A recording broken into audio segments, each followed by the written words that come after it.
دوسرا وصف جو بیان فرمایا حدیث میں نبی کریم صلی اللہ علیہ وسلم نے وہ ہے وَإِذَا وَعَدَ أَخْلَفَ. تو منافق کا دوسرا کام یہ ہے کہ جب وعدہ کرے تو اس کی خلاف ورزی کرے. مومن کا کام یہ ہے کہ جب وعدہ کر لیا تو اس وعدے کو حتی الامکان نبھائے جب تک کہ بالکل اس کے اختیار سے خارج نہ ہو جائے, کوئی بہت قوی عذر پیش نہ آ جائے, اس وقت تک اس کو نبھانے کی کوشش کرے. یہ ہے. ایک اور حدیث میں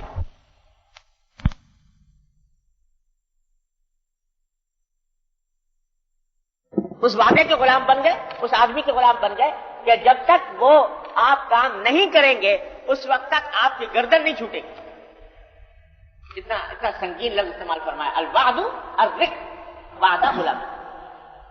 تو جب تک کہ شریعت میں قاعدہ یہ ہے کہ اگر کوئی وعدہ کیا بعد میں کوئی شدید عذر پیش آ گئی, اس وعدے کو پورا کرنے میں کوئی رکاوٹ پیش آ گئی, شدید عذر پیش آ گیا, اب وہ پورا کرنا ممکن نہیں رہا اس کے لیے, تو اس صورت میں اس آدمی سے کہہ دے کہ بھائی اب میرے لیے ممکن نہیں رہا ہے, لہذا میں اب اس وعدے سے دستبردار ہوتا ہوں.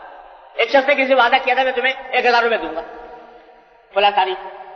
اب اس تاریخ کے آنے سے پہلے اس آدمی کے پاس موجود نہیں رہے پیسے, اور اب اس قابل نہیں رہا مالی اعتبار سے کہ اس کی مدد کر سکے, 1000 روپے دے سکے.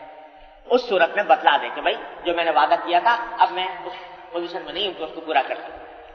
لیکن جب تک قدرت ہے اور کوئی شدید عذر نہیں ہے اس وقت تک اس کی پابندی